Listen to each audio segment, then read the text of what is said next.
الرجیم۔ پناہ مانگتا ہوں میں اللہ کی شیطان مردود سے۔ بسم اللہ الرحمن الرحیم۔ شروع کرتا ہوں اللہ کے نام سے جو بڑا مہربان نہایت رحم والا ہے۔ الحمدللہ رب العالمین۔ تمام تعریفیں اس اللہ تبارک و تعالیٰ کے لیے لائق ہیں جو سارے جہانوں کا پالنہار ہے۔ الرحمن الرحیم، جو بڑا مہربان نہایت رحم والا ہے۔ مالک یوم الدین، یوم جزا کا مالک ہے۔ ایاک نعبد و ایاک نستعین، اے اللہ ہم تیری ہی عبادت کرتے ہیں اور تجھی ہی سے مدد مانگتے ہیں۔ اہدنا الصراط المستقیم، اے اللہ ہمیں سیدھی راہ پر چلا۔ صراط الذین انعمت علیہم، ان لوگوں کے راستے پر جن پر تیرا انعام نازل ہوا ہے۔ غیر المغضوب علیہم ولا الضالین، نہ ان لوگوں کے راستے پر جن پر تیرا غضب نازل ہوا اور نہ ہی گمراہ لوگوں کے راستے پر۔ یہ تھا سورہ فاتحہ کا ترجمہ، جس سورت کو ہم ہر نماز کی ہر رکعت میں پڑھتے ہیں یا سنتے ہیں۔ یہ اس لیے ہر ہفتہ سورہ فاتحہ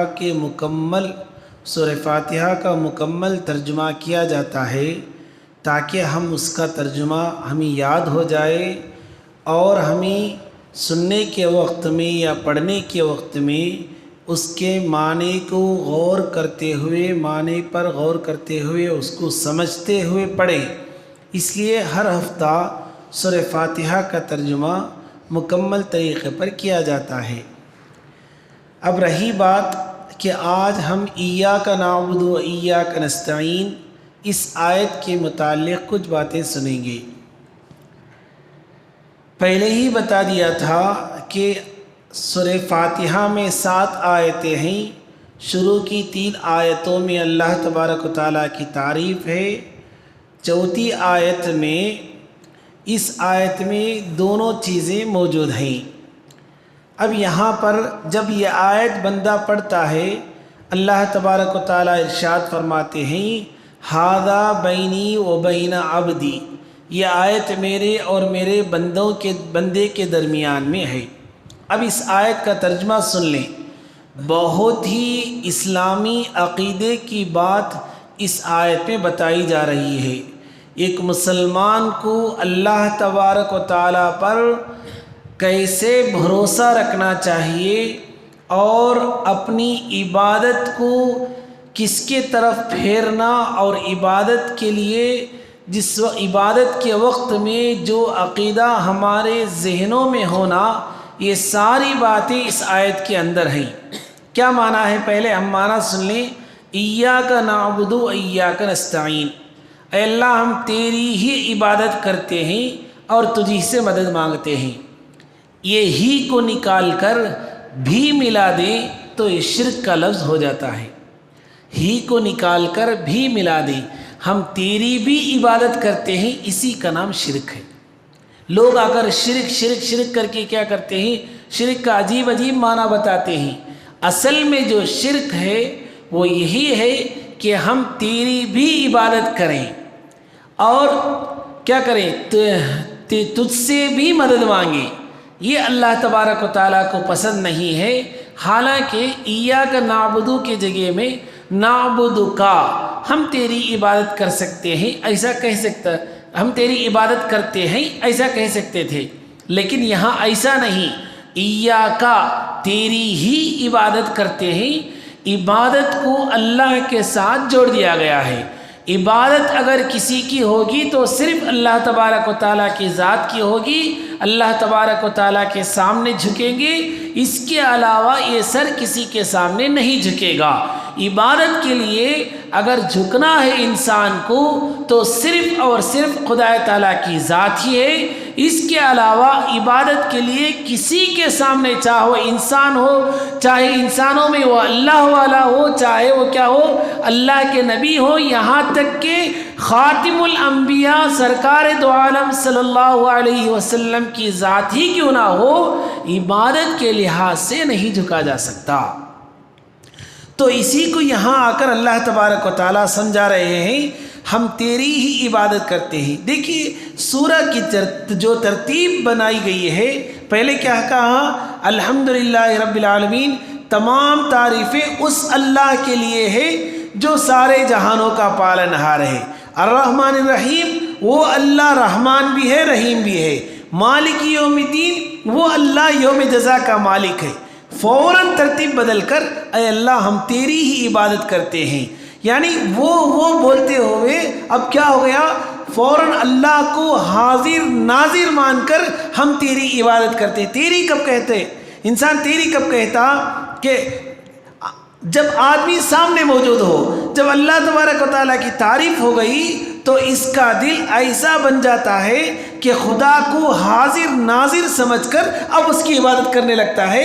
ایاک نعبد، تو ہر وقت میں ایاک نعبد و ایاک نستعین میں جب ہم پہنچیں گے تو ہمارا ذہن یہ ہو کہ میں اللہ کو اپنے سامنے پا رہا ہوں۔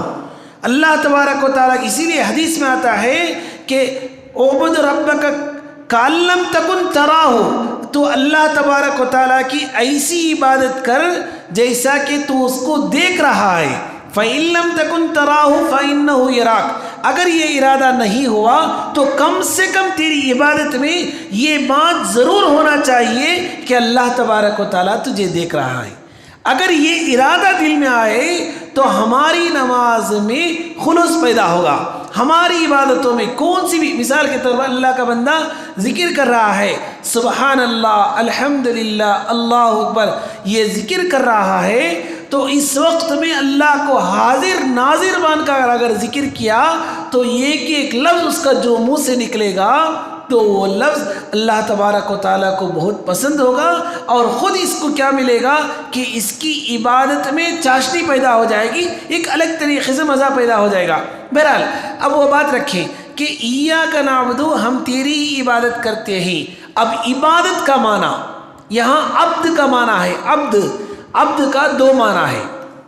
ایک معنی ہے عبد کا کہ آدمی یہاں نعبد کا ایک معنی ہے عبادت کرنا، دوسرا معنی ہے غلام بن جانا۔ ایک معنی ہے عبادت کرنا، دوسرا معنی ہے غلام بن جانا۔ عبادت کا معنی تو ہمیں سمجھ میں آ گیا کہ ہم اللہ کی ہر عبادت اللہ کے لیے کرتے ہیں، اور ایک معنی ہے غلامیت کا معنی۔ غلامیت کا معنی یہ ہے کہ جو احکام مالک کے طرف سے ہو اس کو بلا چوں چرا کے ماننا۔ اللہ کے نبی صلی اللہ علیہ وسلم سے ایک مرتبہ اللہ تبارک و تعالیٰ فرماتے ہیں، اے نبی تم بتاؤ کہ میں تمہیں کس نام سے پکاروں، کون سا نام سے پکاروں؟ حالانکہ اللہ تبارک و تعالیٰ اللہ کے نبی صلی اللہ علیہ وسلم کو کبھی یا ایھا المزمل، مزمل کے نام سے بلایا ہے، کبھی اللہ تبارک و تعالیٰ یا ایھا المدثر، مدثر کے نام سے اللہ تبارک و تعالیٰ اپنے محبوب صلی اللہ علیہ وسلم کو بلائے ہیں، کبھی یاسین کے نام سے پکارا ہے، کبھی طٰہٰ کے نام سے پکارا ہے۔ بہرحال اللہ تبارک و تعالیٰ عجیب طریقے سے اپنے نبی کو پکارے ہیں، لیکن یہاں اللہ تبارک و تعالیٰ اپنے نبی سے پوچھتے ہیں کہ اے نبی تم بتاؤ کہ میں تمہیں کون سے نام سے پکاروں؟ اللہ کے نبی صلی اللہ علیہ وسلم فرماتے ہیں، اے اللہ مجھے عبد کے نام سے پکار۔ عبد کا معنی غلام کا معنی، تو مالک ہے، حالانکہ اللہ پوچھتے ہیں اپنے نبی سے، اب اللہ کے نبی فرماتے ہیں تو میرا مالک ہے اور میں تیرا غلام ہوں، تو مجھے غلام کے نام سے پکار۔ قرآن میں آیت نازل ہو گئی، سبحان الذی اسریٰ بعبدہ لیلا من المسجد الحرام، وہ ذات جس نے اپنے بندے کو یعنی اپنے غلام کو اپنے یہاں معراج کے لیے بلایا۔ تو معراج کا جہاں ذکر ہے قرآن میں، معراج کی جو رات ہے وہ بڑی رات ہے۔ اللہ نے ایک انسانیت میں سے ایک ایسی ہستی کو جو ساری انسانوں کی سردار ہے، اور اگر وہ نہ ہوتے تو دنیا کی کسی بھی چیز کو نہیں بناتے اللہ تبارک و تعالیٰ، اس ذات کو اللہ تبارک و تعالیٰ اپنا دیدار کرانے کے لیے اپنے یہاں بلاتے ہیں۔ اس واقعے کو اللہ تبارک و تعالیٰ قرآن میں عبد کے لفظ سے ذکر کرتے ہیں، سبحان الذی اسریٰ بعبدہ لیلا من المسجد الحرام الی المسجد الاقصی. بہرحال تفصیلی بات ہے. اب یہاں ایاک نعبد میں پہلا معنی تو عبادت کا ہو گیا، دوسرا معنی عبادت کا دوسرا جو معنی ہے وہ غلامیت کا معنی. غلام کو یہ چاہیے کہ جو حکم آقا کے طرف سے ہو، جو احکام آقا کے طرف سے اس پر نازل ہو، وہ اس پر کیا کیا جائے؟ بلا چوں چرا کے یہ کیوں، کس لیے، ایسا کیوں ہوا، یہ پوچھے بغیر عمل کیا جائے. اسی کا نام غلامیت ہے. ہم اس کے لیے صحابہ کی زندگی میں جا کر دیکھیں گے. صحابہ کرام رضوان اللہ تعالی علیہم اجمعین کی زندگی میں جو کون سی بھی آیت نازل ہوتی تو فوراً اس پر عمل ہو جاتا. حضرت انس رضی اللہ تعالی عنہ اللہ کے نبی صلی اللہ علیہ وسلم کے چھوٹی گھر میں کیا تھے؟ خادم تھے. چھوٹی عمر سے اللہ کے نبی صلی اللہ علیہ وسلم کے پاس رہتے تھے. جب شراب حرام نہیں ہوا تھا، شراب کی حرمت نازل نہیں ہوئی تھی، اس وقت میں شراب بہت عام تھا. کہاں؟ مکہ مدینہ میں. اب رہی بات، اس وقت میں بھی اللہ کے نبی صلی اللہ علیہ وسلم کو اللہ تبارک و تعالی جیسے نبوت کے بعد ہر چیز سے اللہ کے نبی صلی اللہ علیہ وسلم بچے ہوئے تھے، نبوت سے پہلے بھی پیدائش سے لے کر 40 سال تک نبوت ملنے تک اللہ کے نبی صلی اللہ علیہ وسلم سے کوئی گناہ صادر نہیں ہوا. اللہ کیونکہ وہ ایک ایسی ذات تھی جو تمام مخلوقات میں افضل تھی، اس لیے اللہ تبارک و تعالیٰ ان کو بچاتے ہوئے آئے تھے. ایسا کوئی کہہ نہیں سکتا کہ اللہ کے نبی صلی اللہ علیہ وسلم سے نبوت سے پہلے کوئی غلطی سرزد ہوئی ہو، کوئی گناہ صادر ہوا، ایسا بتا ہی نہیں سکتے. حالانکہ اس زمانے میں شراب عام تھا، ہر گھر میں پرانے سے پرانے شراب رکھا کرتے تھے، اور اس گھر کو بڑا گھر سمجھا جاتا تھا جس گھر کے اندر پرانا شراب ہو.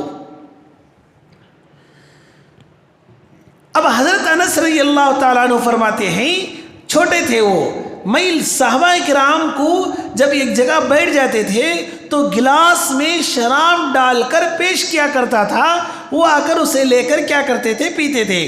اب شراب ڈال کر پیش کرنا تھا تو انس رضی اللہ تعالیٰ عنہ کہتے ہیں، ایک واقعے کا ذکر کرتے ہیں، میں گلاس میں شراب ڈال کر سب کو پیش کر دیا.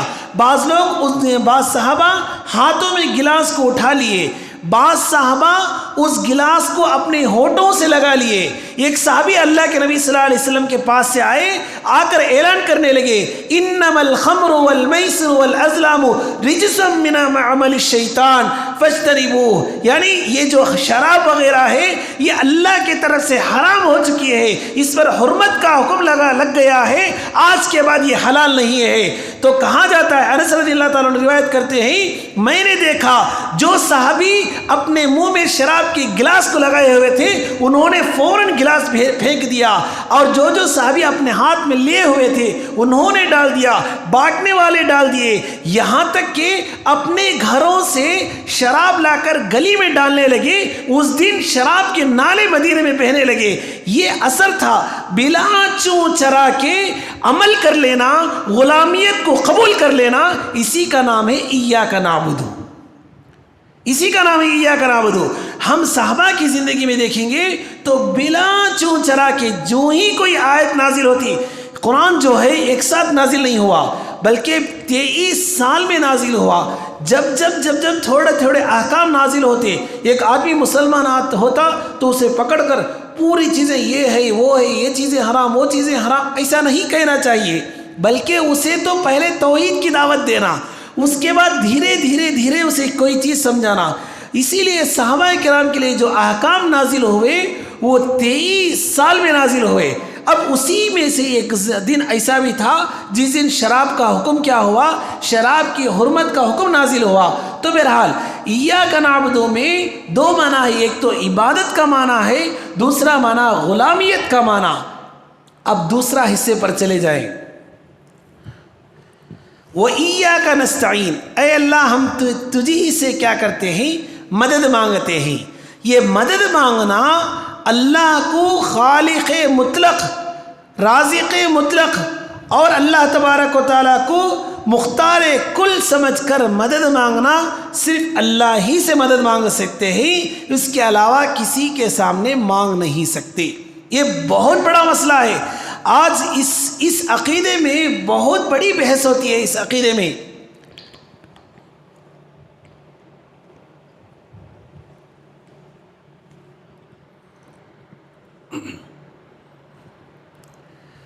اس آیت کو رکھ کر عجیب عجیب تفسیریں ہو جاتی ہیں، عجیب عجیب بیانات ہو جاتے ہیں۔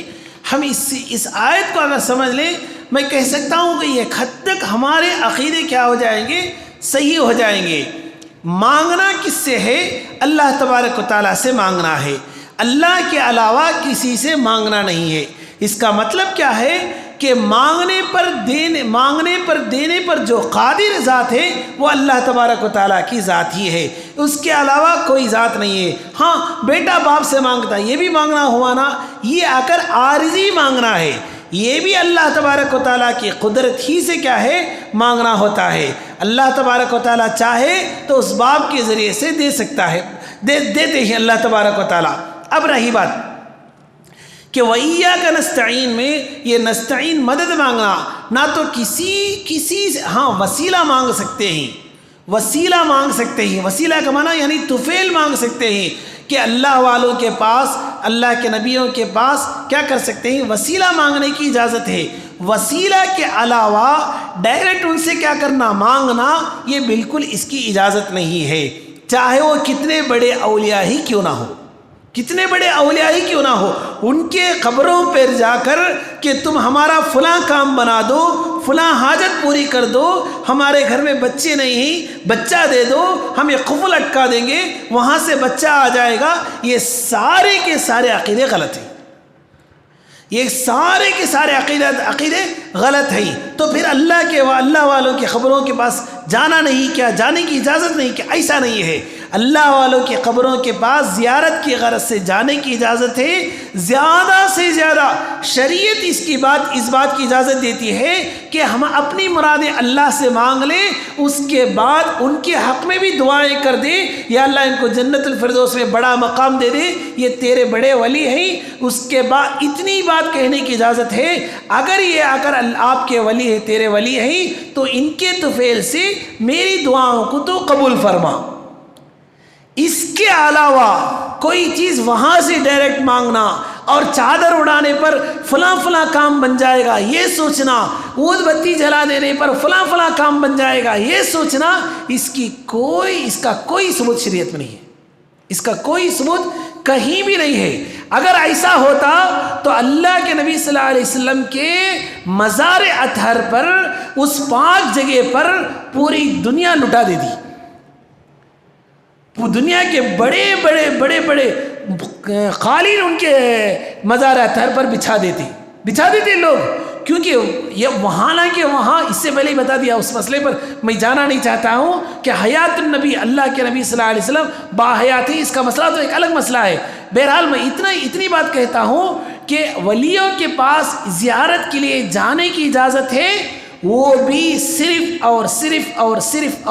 صرف مردوں کے لیے، عورتوں کے لیے جانے کی اجازت نہیں ہے۔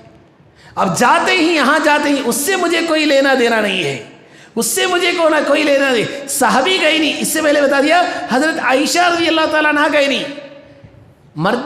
مردوں کے لیے اجازت ہے، جانے کی اجازت ہے، عورتوں کے لیے صرف جانا ہے قبرستان کو، پھر واپس آنا نہیں ہے۔ ان کو کچھ ہو گیا تو لے جا کر دفنا کر آ جائیں گے، یہی کریں گے۔ اس کے علاوہ ان کو جا کر ویسا رہا تو ہر ماں جا کر اپنے بیٹے کے پاس کھڑی ہو جائے گی، اگر کوئی اس کا بیٹا چلا گیا ہو اس کی زندگی میں، ہر ماں جا کر اس کی قبر کے پاس کھڑی ہو جائے گی۔ عورتوں کا دل پہلے ہی سے کیا ہوتا ہے، نازک ہوتا ہے، اس اعتبار سے بھی شریعت نے ان کو روکا ہے۔ اس لیے ہم ذرا سمجھنے کی کوشش کریں، اگر ہمارے گھروں میں یہ خرافات ہے، ہمارے گھروں کی عورتیں یہ کام کرتی ہیں، تو حکمت سے ہمیں ان کو روکنے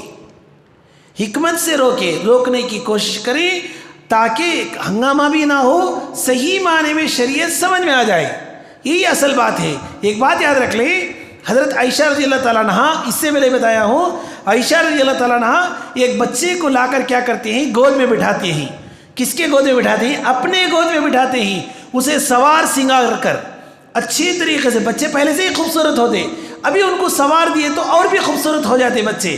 اب ان کو ایک بچے کو لا کر گود میں بٹھا کر، اللہ کے نبی صلی اللہ علیہ وسلم کو 7 بچے تھے، ان میں سے 6 بچے حضرت خدیجہ رضی اللہ تعالیٰ عنہا سے تھے، ایک بالی سے تھے، بقیہ دوسری کسی بھی بیویوں سے بچے نہیں ہوئے.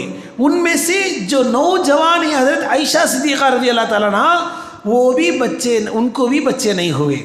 اب یہ خوبصورت بچے کو لے کر کسی تڑپ نہیں رہتا. ہر عورت کو تڑپ رہتی ہے کہ اس کے گود میں ایک پھول آ جائے، یہ کھلتا ہوا ایک پھول اس کے گود میں پڑ جائے، یہ ہر عورت کو تڑپ رہتی ہے.